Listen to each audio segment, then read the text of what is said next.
जी अस्सलाम वालेकुम। आज का टॉपिक है जी पाइल्स। दोस्तों पाइल्स बुनियादी तौर पे हमारे जो उनसी गट है, जीआईटी कह लें, गैस्ट्रो इंटेस्टाइनल ट्रैक निज़ाम, इसी का एक बिगाड़ कह लें, डिसऑर्डर बोल लें। तो आज हम इसके बारे में जानते हैं कि पाइल्स की वजूहात और इसका सिंपल सा ट्रीटमेंट, कुछ ग़िज़ाई तजावीज़ भी आपको दी जाएंगी। My name is Wasim Mirza, channel mister health है जी, और टॉपिक है पाइल्स या हेमरॉइड्स। दोस्तों एनल कैनाल, रेक्टम, इसके अंदरूनी तौर पे भी और बैरूनी तौर पे भी, ठीक है जी, वेन्स मौजूद है कुदरती तौर पे। आप उसे रग बोल लें, वरीद बोल लें, ठीक है।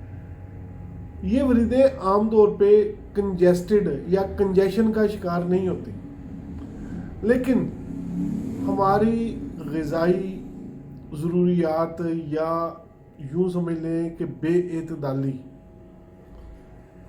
की वजह से ये जो वेन्स हैं इनमें भराव किसी कैफियत आ जाती है, कंजेशन बोलते हैं, कंजेस्टेड हो जाती हैं, फूल जाती हैं।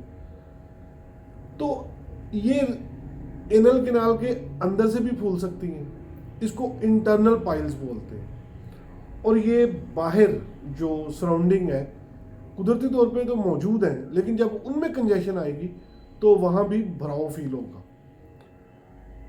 और जब ये बहुत ज़्यादा कंजेशन का शिकार होती है तो इनमें से फिर ब्लीडिंग शुरू हो जाती है। हम बोलते हैं कि ब्लीडिंग पाइल्स या हेमरॉइड्स। स्टूल के बगैर कह लें आप, स्टूल के साथ कह लें, पेशेंट को ब्लीडिंग का सामना होता है। बाज़ औक़ात एनल रीजन बहुत ज़्यादा स्वोलन हो जाता है और कॉन्स्टिपेशन इसको मज़ीद प्रमोट करती है। तो पाइल्स के मरीजों के लिए सबसे पहली एडवाइस ये है कि भाई कॉन्स्टिपेशन नहीं होने देनी। जब आप स्टूल के लिए स्ट्रेन करते हैं, वरीदें ऑलरेडी फूली हुई हैं, मेरी बात समझ आ रही है, वो जो वेन्स हैं वो ऑलरेडी फूली हुई हैं, कंजेस्टेड है। जब आप स्टूल पास करने के लिए स्ट्रेन करते हैं तो वो फिर क्या होता है, मज़ीद फूल जाती है, उनमें मज़ीद दबाव आता है और ब्लीडिंग स्टार्ट हो जाती है। शुरू में पेशेंट परेशान हो जाता है कि व्हाट इज़ दिस। तो दोस्तों सबसे पहली बात, आपने कॉन्स्टिपेशन नहीं होने देनी। कॉन्स्टिपेशन को ख़त्म करने के लिए सबसे पहली और हतमी एडवाइस जो मैं हर मरीज़ को करता हूँ वो ये है कि फ़ाइबर इनटेक ज़्यादा करो। अब डॉक्टर साहब फ़ाइबर कहाँ से लें? फ़ाइबर भाई जितनी सब्जियाँ हैं, जितने फल हैं, ठीक है जी, उसके अलावा होल ग्रेन्स, मतलब आपने चने खाने हैं छिलके समेत खाएं। लोबिया है, ज़बरदस्त तरीन फाइबर का सोर्स है। आमतौर पे अगर आप वेजिटेरियन हैं, मौसमी फल खाते हैं, तो हमारी फाइबर की ज़रूरियात पूरी हो जाती है। लेकिन आजकल देखा गया है कि जी फाइबर इनटेक कुछ लोग नहीं करते। उसकी वजह नान, कुलचा, ब्रेड, ये सारी कार्बोहाइड्रेट या स्टार्च है, इसमें फाइबर नहीं होता। हलवा पूड़ी, हलवे में तो खैर सूजी है, उसमें फाइबर मौजूद है, लेकिन पूड़ी जो सी है वो मैदे की बनती है, तो अवॉइड करें। इसके अलावा रेड मीट, हमने ये देखा है कि रेड मीट जिसमें मटन भी है और बीफ भी है, जो लोग इसको इनटेक ज़्यादा करते हैं, ज़्यादा गोश्त खोर हैं, उनमें पाइल्स की शरह कंपैरेटिवली ज़्यादा है वेजिटेरियन की निस्बत। तो भाई अगर तो पाइल्स है या नहीं है, एतदाल बड़ा ज़रूरी है। जो लोग पाइल्स या हेमरॉइड का शिकार हैं उनको तो मैं मुकम्मल तौर पे गोश्त, रेड मीट बंद कर देता हूँ। ये प्रमोट करते हैं इसको, ठीक है जी। इसके अलावा स्पाइसेस, इससे परहेज करना है। बुनियादी तौर पे ये क्या करते हैं, हमारी blood circulation towards anal reason बढ़ जाती है। यही ब्लड प्रेशर में भी होता है। उसमें भी हम क्या कहते हैं जी कि भाई रेड मीट नहीं लेना, स्पाइसेस कम से कम, सॉल्ट इनटेक कम से कम, सोडियम की बात कर रहा हूँ मैं। तो ये दो एडवाइस हो गई, ठीक है जी। कॉन्स्टिपेशन, और दूसरी बात आपसे की है कि आपने वो तो फाइबर की शक्ल में ख़त्म होगी ना। तीसरी चीज़ पानी, फ्लूइड हर हाल में ज़्यादा लें। दोस्तों, पाइल्स के पेशेंट को आम बंदे की निस्बत ज़्यादा इनटेक ऑफ फ्लूइड्स करना चाहिए, बहुत ज़रूरी है। और फ्लूइड में पानी का लेवल बदली कोई नहीं, कोशिश करें।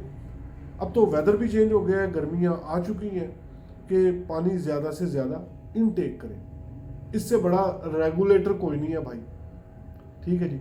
कॉन्स्टिपेशन नहीं होने देनी, बार बार कह रहा हूँ, ठीक है।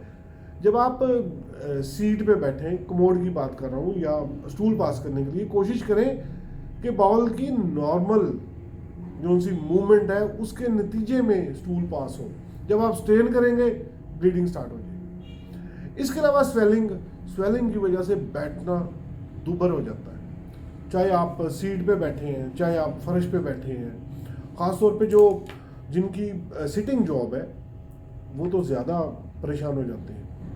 फिर इस जगह पे बर्निंग होती है, बिफोर स्टूल हो सकती है, आफ्टर स्टूल हो सकती है, विदाउट स्टूल हो सकती है।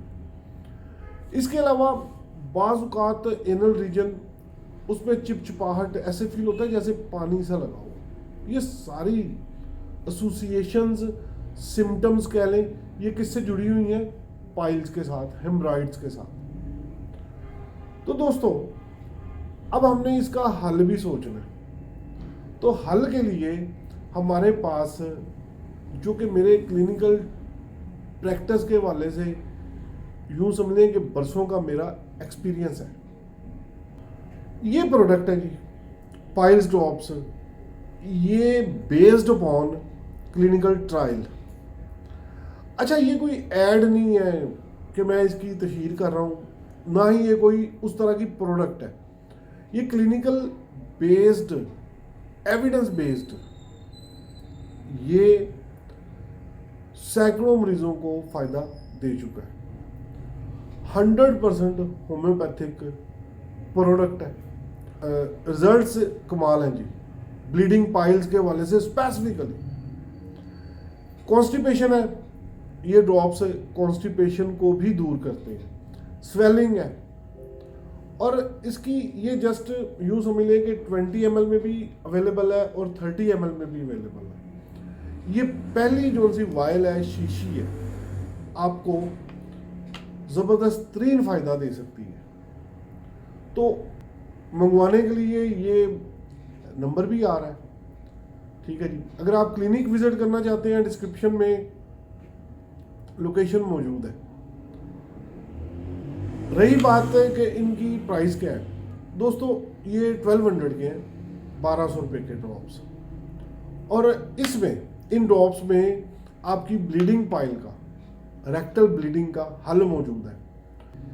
तो जनाब, वो जो वरीदें, वो जो वेन्स हैं, उनकी कंजेशन को भी ये ड्रॉप्स दूर करेंगे, और आपकी ब्लीडिंग को भी ख़त्म करेंगे, और आपको शिफा के रास्ते पे भी डालेंगे।